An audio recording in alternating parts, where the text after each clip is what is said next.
सच्चिदानंद सद्गुरु साईनाथ महाराज की जय। ओम साई राम। मित्रों, आज का ब्लॉग आप सभी हमारे साईं परिवार के लिए विशेष लाभकारी और कल्याणकारी है, क्योंकि आज के ब्लॉग में हम अपने साईं परिवार के लिए बहुत ही विशेष उपाय लेकर के आए हैं, जिसके माध्यम से आपके घर में सकारात्मक ऊर्जा आएगी और माँ वैभव लक्ष्मी साईं बाबा के साथ आपके घर आपके द्वार आएंगी।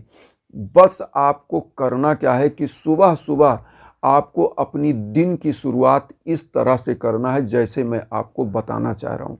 सबसे पहले आप सुबह उठते हैं तो सबसे पहला काम है कि बिस्तर में ही आप जब हैं, बेड से उतरने से पहले साईं बाबा का ध्यान करके स्मरण करके आपको करना क्या है, 11 वचन आप बोल दीजिए एक बार। उसके बाद धरती माँ को प्रणाम करके उठिए। आपका जो मंदिर है घर का, सबसे पहले उस मंदिर में जाइए। अगर आपको अपवित्रता की स्थिति लग रही है रात में, तो आप क्या करें कि जैसे आपको लग रहा है कि हम रात में सोए थे, बाथरूम गए कई बार, तो हम अभी अपवित्र हैं, तो मंदिर को ना टच करिए, लेकिन दूर से ही प्रणाम करके आप जो है नमस्कार करिए सभी देवताओं को, साईं बाबा को। और उसके बाद आपका पहला काम, माताएं बहनें घर के अंदर साफ सफाई करें, और पुरुष का काम है अपने घर के बाहर। बाहर मतलब जो बरामदा होता है, जो आपके घर का दरवाज़ा होता है, वहाँ पर साफ सफाई ज़रूर कर देनी चाहिए। इससे ये होता है कि जब जहाँ साफ सफाई, रात में जो निगेटिव एनर्जी आपके घर के दरवाजे पर या अंदर आती है, उस निगेटिव एनर्जी को जब आप झाड़ू लगा देते हैं दरवाजे पर और अंदर, तो वह निगेटिव एनर्जी समाप्त हो जाती है और पॉजिटिव एनर्जी आती है, और माँ वैभव लक्ष्मी उसी समय साईं बाबा आपके घर में इंटर करते हैं। अब यहाँ पर झाड़ू लगाने के बाद माताएं बहनें एक काम जरूर करें अपने घर में। सबसे पहला जब पोछा लगाएं तो थोड़ा सा नमक पानी में जरूर डाल दें और पूरे घर में पोछा लगाएं। केवल बृहस्पतिवार को नमक डाल के पोछा ना लगाएं। बृहस्पतिवार क्योंकि गुरु का दिन होता है, तो बृहस्पतिवार को नमक डाल के घर में पोछा नहीं लगाना चाहिए।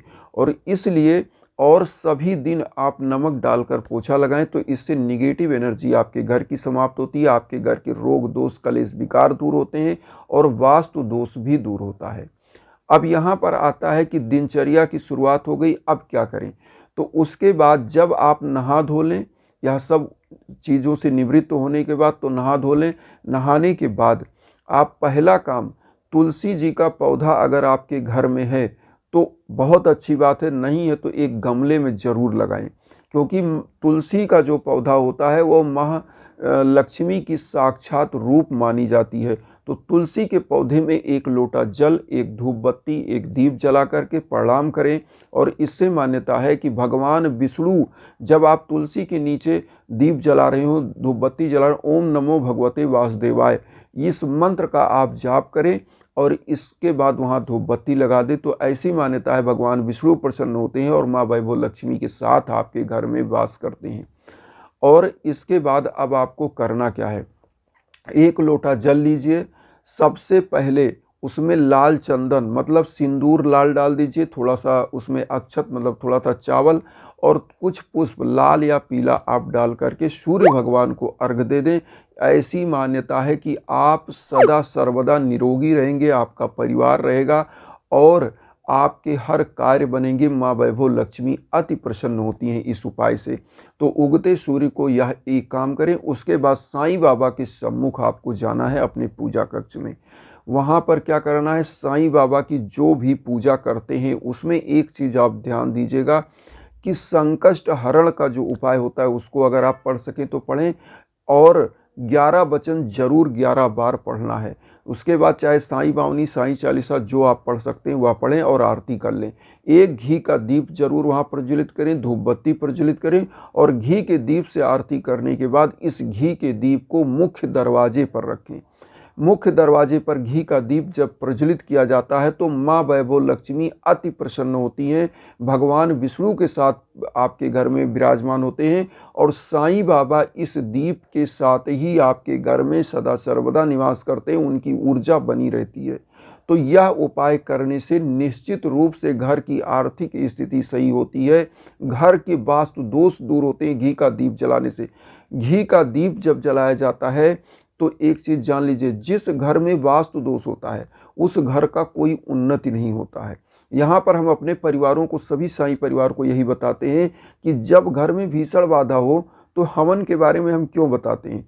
इसलिए बताते हैं कि जब आप हवन कराते हैं तो आपके घर के समस्त विघ्न बाधाएं, आप एक उद्देश्य से कराते हो लेकिन समस्त विघ्न बाधाएं समाप्त होती हैं। क्योंकि जिस नाम गोत्र से संकल्प होकर के यह हवन होता है उससे क्या होता है, आपके घर की पॉजिटिव एनर्जी बढ़ जाती है और निगेटिव एनर्जी दूर हो जाती है। तो सबसे पहला तो निर्धनता समाप्त होती है घर की। बहुत सारे आज के कलयुग में आप देखिए कि बहुत सारे ऐसे परिवार हैं, लगभग हर परिवार में कोई ना कोई एक परिवार होगा जिसको संतान प्राप्ति में दिक्कत होती है, लेट होता है। क्योंकि यह इस कलयुग का श्राप है। लोग अपने धर्म से विमुख होते जा रहे हैं, विपथगामी होते जा रहे हैं। तो यह चीज़ हमको करना है। हवन यज्ञ याजन जरूर। जैसे बहुत सारे बच्चों के इतना एफर्ट करते हैं, मेहनत करते हैं, लेकिन उनको भाग्य से नौकरी नहीं प्राप्त हो पा रही है। वो पहुंचते हैं, पता चला टॉप पे पहुंचे, टेल पे आ गए, नीचे आ गए, तो उनको काम बनते बनते बिगड़ जाता है। इस स्थिति में भी हवन कराना चाहिए।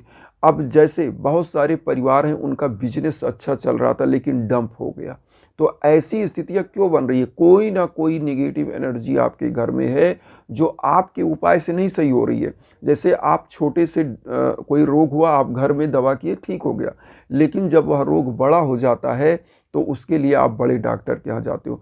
तो उसी प्रकार से जब छोटी पूजा से आपकी कोई चीज़ नहीं सही हो रही है तो अब आपको हवन जरूर कराना चाहिए। इसीलिए हम इंस्टाग्राम का लिंक देते हैं कि आप कहीं परेशान ना हो। जो हमारे लायक है, जो समझना चाहते हैं, हम उसको जरूर आपको समझाते हैं, बताते हैं। तो यह चीज़ हो गया। अब घरों में एक चीज़ और, घर में हमारी माताएं बहनें जो भी है, जितनी भी वस्तुएं जैसे निगेटिव एनर्जी को जो अट्रैक्ट करती हैं, वह क्या चीज़ें हैं? झाड़ू लगा करके, पोछा लगा करके सामने नहीं रखना चाहिए, उसको कहीं छुपा कर रखिए। ऐसे जगहों पर रखिए जहां आप घर में एंट्री कर रहे हो या घर से एग्जिट कर रहे हो, बाहर जा रहे हो, तो वह आपकी नज़र के सामने ना पड़े। क्योंकि यह पवित्र तो मानी जाती है, क्योंकि यह आपके घर की निगेटिव ऊर्जा को समाप्त करती है, लेकिन यह चीज़ जब सामने पड़ती है, बार बार नज़र के सामने, तो आपके मन में निगेटिव एनर्जी बनती है। क्योंकि उस निगेटिव एनर्जी को हटाने वाली चीज़ें हैं और बार बार वह सामने पड़ती है, तो वह आपको एक निगेटिव आपके मन में विचार बनाती है। तो इसलिए उसको अलग हटा के रखें, थोड़ा सा, मतलब मेन दरवाजे पर या मेन जगहों पे ना रखें, थोड़ा साइड में कहीं रखें। और चूँकि डेली इसका यूज होना है। अब एक चीज़ और, आपके किचन में अक्सर, वहाँ हमने देखा है बहुत सारी जगहों पर, वहाँ पे जो है कि बहुत सारी जो है जूठन गिराया होता है, बहुत सारा चीज़ ऐसा होता है, तो उससे भी निगेटिव एनर्जी आपके रसोई में जब आती है, आपके किचन में आती है, तो पूरे परिवार पर उसकी निगेटिव इफ़ेक्ट पड़ते हैं। तो किचन को हमेशा खाना बनाने के बाद साफ़ करें और बर्तन को धुल कर रखें। क्योंकि होता क्या, बहुत सारे लोग आज परिवार में मेड लगा लिए, वो खाना बनाने आई, बर्तन ऐसे फेंक के चली गई, अब वो आएगी तभी साफ़ होगा। तो ठीक है, वो आएगी तभी साफ़ होगा, लेकिन आप क्या करिए, करीने से उसको एक जगह रख दीजिए। छींटा ना रहे कि हर जगह किचन में ये बर्तन फेंका, वो बर्तन वहाँ फेंका, तो इससे भी निगेटिव एनर्जी आती है। इसलिए इसको इकट्ठे करके एक जगह रखिए, सिंक में डाल दीजिए, कहीं ऐसे जगह वो आए कि धुल के, और उसके बाद व्यवस्थित तरीके से रखवा दीजिए। तो ये सब निगेटिव एनर्जी के छोटे छोटे पॉइंट। टूटे फूटे वस्तुओं को हमेशा, जो नहीं काम के हैं, या तो बेच दीजिए कबाड़ी वाले से, या तो उसको अलग जगह पर रखिए।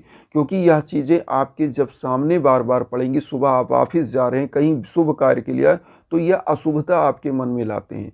तो वह चीज़ नज़र के सामने नहीं पड़नी चाहिए। इससे क्या होता है, माँ वैभव लक्ष्मी भी आपके घर से दूर भागती हैं। जब आपका घर करीने से सजा होता है, अच्छा पेंट, अच्छा रंग रोगन, इसीलिए आप देखते हैं कि दीपावली के समय में लोग घरों में पेंट लगवाते हैं, घरों को सजाते हैं। क्यों? क्योंकि माँ वैभव लक्ष्मी उनके घर में आए, माँ वैभव लक्ष्मी आपके परिवार में आए, आपके परिवार पर उनकी कृपा बने। तो इसीलिए होता है, क्योंकि जितना साफ सफाई स्वच्छता होगा, उतना ही आपके घर में समस्त देवताओं का निवास होगा। तो साईं बाबा की कृपा सबसे पहला, तो साईं बाबा खुद एक दीप जलाते थे, यह आप ध्यान रखिए। गरीबों की सेवा करते थे, क्योंकि साईं सच्चरित्र पढ़ लेने से काम नहीं चलेगा। साईं सच्चरित्र को जब हम अनुकरण करेंगे, बाबा एक दीप जलाते थे। दीप हमको भी जलाना है अपने घर में, पूरे घर में दिखाइए, लोटे का जल छिड़क दीजिए। उसके बाद मुख्य दरवाजे पर दीप को रख दीजिए। गरीबों की सेवा करते थे, वो हमको भी करना है, जीवों की सेवा। बाबा के बताए मार्ग पर चलिए और देखिएगा निश्चित रूप से कल्याण होगा। क्योंकि जब हम किसी चीज़ को पढ़ते हैं, उसका अनुकरण करते हैं, तो हमारा दिशा और दशा उस परम पिता परमेश्वर की तरफ ही होता है। तो साईं बाबा की कृपा आपके परिवार पर बने, हम सभी पर बने, और उन सभी साईं भक्तों पर पड़े जो यह सब वीडियो देखते हैं, जो हम लोग एक साथ मिलकर चल रहे हैं। तो वसुधैव कुटुंबकम की भावना में आप सभी लोग चैनल को सब्सक्राइब करके आशीर्वाद दीजिए, और उन साईं परिवार तक वीडियो को जरूर शेयर करिए जो किन्हीं कारणों से कष्ट में, दुख में। इसी भावना के साथ ओम साईं राम।